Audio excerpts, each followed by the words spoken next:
Au nom du Père, et du Fils, et du Saint-Esprit. Amen. Mon Seigneur et mon Dieu, je crois de tout mon cœur que tu es ici, que tu me vois, que tu m'entends. Je t'adore avec profonde révérence, je te demande le pardon de mes péchés et la grâce de faire avec profit ce moment de prière. Ma Mère Immaculée, Saint Joseph, mon Père et Seigneur, mon ange gardien, intercédez pour moi. Il y a 2 semaines, j'ai accompagné un groupe de jeunes à une université d'été avec des étudiants de plusieurs pays européens. Nous étions logés à côté du sanctuaire de Torre Ciudad, qui est situé dans le sud des Pyrénées. Bon, par rapport à Lourdes, il y a peu de miracles de guérison dans ce sanctuaire.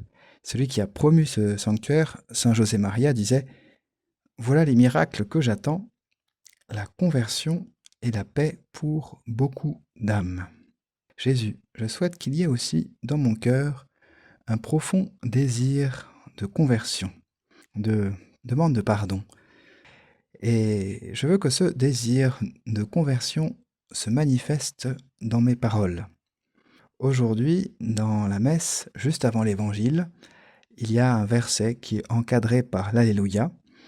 Et aujourd'hui, c'est un extrait de la 2e épître aux Corinthiens qui dit ceci: Dieu a mis dans notre bouche la parole de la réconciliation. Littéralement, ou parfois on dit Dieu a mis en nous la parole de la réconciliation. Mais alors, quelle est cette parole de réconciliation? Qu'est-ce que ça signifie? Eh bien, on peut se dire, c'est déjà se réconcilier avec Dieu, lui demander pardon.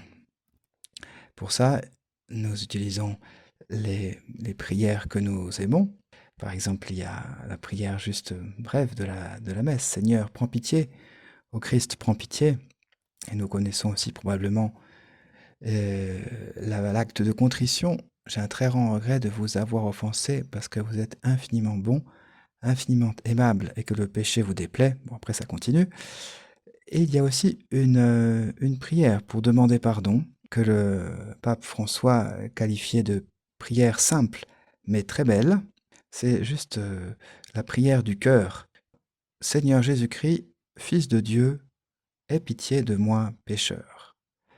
Et c'est même une prière qui peut s'adapter au rythme de la respiration et qui peut s'étendre à toute la journée. Ce sont des prières brèves. On peut la changer un peu, c'est pas obligé de dire exactement ces mêmes mots. On peut adapter, hein.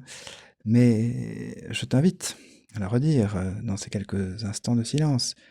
Seigneur Jésus, Fils de Dieu, aie pitié de moi, pécheur.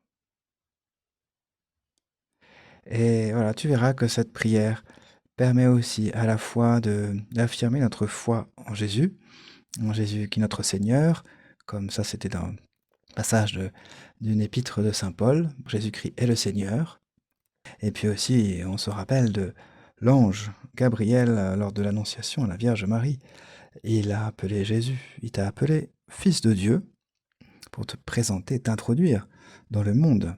Et ensuite aussi, ce qu'on peut se rappeler de cette prière, c'est la parabole où un pharisien et un publicain montent au temple pour prier, ça c'est Jésus lui-même qui l'a dit, et le publicain qui prie, il prie ainsi: « Mon Dieu, montre-toi favorable au pécheur que je suis. » Voilà, il s'appelle pécheur. Et c'est très bon de se reconnaître pécheur dans cette prière ou dans d'autres, qui est comme un petit mix, un petit assemblage de différentes citations de l'Évangile. Nous nous reconnaissons pécheurs et que nous avons besoin de Jésus. Nous avons besoin de toi, Jésus, pour aller de l'avant, pour nous réconcilier, pour avoir cette parole de réconciliation. Et c'est Guardini qui disait si nous nous examinons soigneusement et que nous nous considérons justes, alors c'est que Jésus n'est pas venu pour nous. Voilà, c'est trop dommage. Jésus n'a pas profité de ta venue, de te dire non, finalement, voilà, ça ne me concerne pas, ça, voilà, je vis ma vie sans problème et sans avoir besoin de toi. Non, Jésus, j'ai besoin de toi. Jésus, j'ai confiance en toi. Et j'ai confiance en toi pour cette parole de réconciliation, pour cette demande de pardon. Nous pouvons demander l'aide de Dieu avant nos confessions pour pouvoir mieux exprimer à Dieu que nous regrettons nos péchés, savoir bien avoir une douleur d'amour. Par exemple, il y a euh, l'abbé de la Hocque, bon, qui a vécu au début du 19e, qui, dans un livre, La journée du chrétien sanctifié par la prière et la méditation, proposait une prière avant la confession. Bon, je t'en lis juste un petit extrait de cette prière. Ô mon Dieu, soyez dans mon esprit, afin que je connaisse tous mes péchés. Soyez dans mon cœur, afin que je le déteste. Soyez dans ma bouche, afin que je les confesse et quand j'en obtienne la rémission. De la parole de la réconciliation, c'est Dieu qui va nous la donner en ce sacrement de pénitence. Peut-être parfois l'été, si on est en vacances ou si on est dans d'autres en voyage, c'est plus difficile de profiter du sacrement de la pénitence par rapport à une journée normale ou des mois normaux de travail. Mais ça vaut le coup de toujours chercher parfois à se compliquer un peu la vie pour profiter bien de la réconciliation que Dieu peut nous donner. Il y a aujourd'hui en France un épisode un peu extraordinaire ce 12 août parce qu'on va pouvoir voir une éclipse solaire. La Lune va passer devant le Soleil et le Soleil va être presque totalement occulté par la Lune. Bon, voilà, au cours des âges, il y a eu plusieurs explications mythologiques. Il y a beaucoup de civilisations antiques qui ont été très impressionnées par les éclipses. Et par exemple, dans la Chine antique, c'était le signe que l'empereur, qui avait pour rôle de maintenir l'harmonie entre les cieux et la terre, n'avait pas fait ce qu'il fallait. Il avait eu une mauvaise conduite. Et pour remédier à ça, en quelque sorte, il devait faire un jeûne. L'empereur et ses dignitaires devaient jeûner.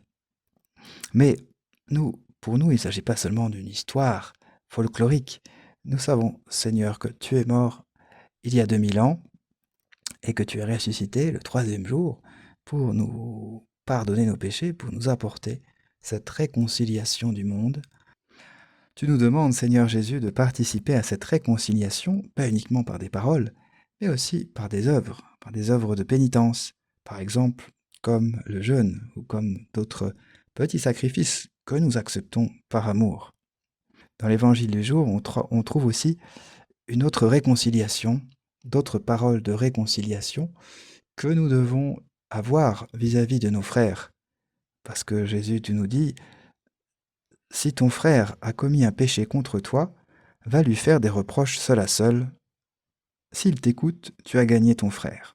Voilà, parler entre quatre yeux, c'est difficile, mais ça vaut le coup, Seigneur, de trouver la personne, de lui dire, si nous avons conscience il a fait quelque chose de mal, une faute, et nous ne cherchons pas à le juger, nous cherchons à l'aider, nous cherchons à lui faire prendre conscience qu'il pourrait s'améliorer, qu'il pourrait retrouver lui aussi la réconciliation. Jésus a de moi avoir un regard rempli d'amour envers les autres personnes que je rencontre, et de même que dans une équipe de sport, c'est important que les joueurs se parlent les uns les autres s'il y a quelque chose qui ne va pas, qu'ils se le disent, qu'ils puissent faire progresser l'équipe. Si un attaquant est très très fort mais qui ne participe pas aux tâches défensives de son équipe et que l'équipe en a besoin, il doit le dire, on doit le lui dire. Et nous-mêmes, c'est pareil, nous devons aller trouver quelqu'un qui a quelque chose qui ne va pas. Seigneur Jésus, nous te demandons de mettre en nous la parole de la réconciliation, profiter de la réconciliation que le Seigneur nous apporte, demandons pardon à Jésus, comme ça dans notre prière, dans la pénitence, et vis-à-vis de nos frères, pour les susciter la réconciliation.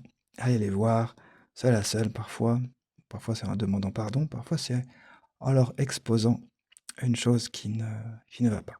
Nous nous plaçons sous la protection de Marie aussi, qui est le secours des chrétiens, pour lui demander cela. Je te remercie, mon Dieu, des bonnes résolutions, des actes d'amour, des inspirations que tu m'as communiquées en cette méditation. Je demande de m'aider à les mettre en pratique. Ma Mère Immaculée, Saint Joseph, mon Père et Seigneur, mon ange gardien, intercédez pour moi.